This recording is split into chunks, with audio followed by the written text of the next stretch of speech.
নতুন সরকার গঠনের পর প্রথম একনেক বৈঠক, কিন্তু প্রত্যাশার তুলনায় সিদ্ধান্তে ধীরগতি।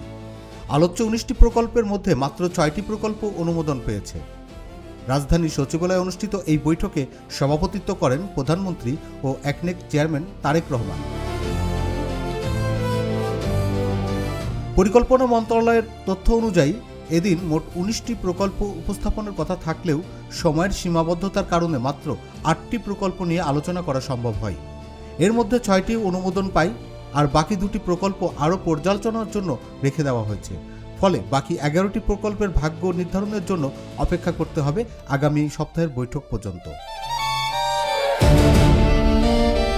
দীর্ঘদিনের রেওয়াজ ভেঙে এবার একনেক বৈঠক অনুষ্ঠিত হয়েছে সচিবালয়ের মন্ত্রিসভা কক্ষে, যেখানে সাধারণত হয় না এই গুরুত্বপূর্ণ সভা।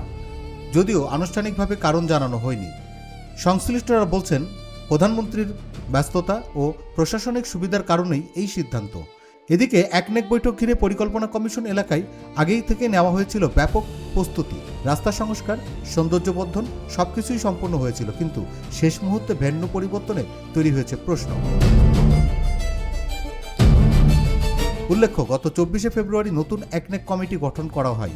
এতে প্রধানমন্ত্রীর পাশাপাশি বিকল্প সভাপতি হিসেবে দায়িত্ব পালন করছেন স্থানীয় সরকার মন্ত্রী মির্জা ফখরুল ইসলাম আলমগীর।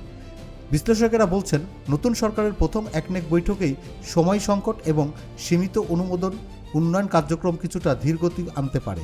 তবে বাকি প্রকল্পগুলো দ্রুত অনুমোদন পেলে গতি ফিরে আসারও সম্ভাবনা রয়েছে। সব মিলিয়ে প্রথম একনেকেই আংশিক অগ্রগতি, তবে বড় সিদ্ধান্তের অপেক্ষা এখনও বাকি।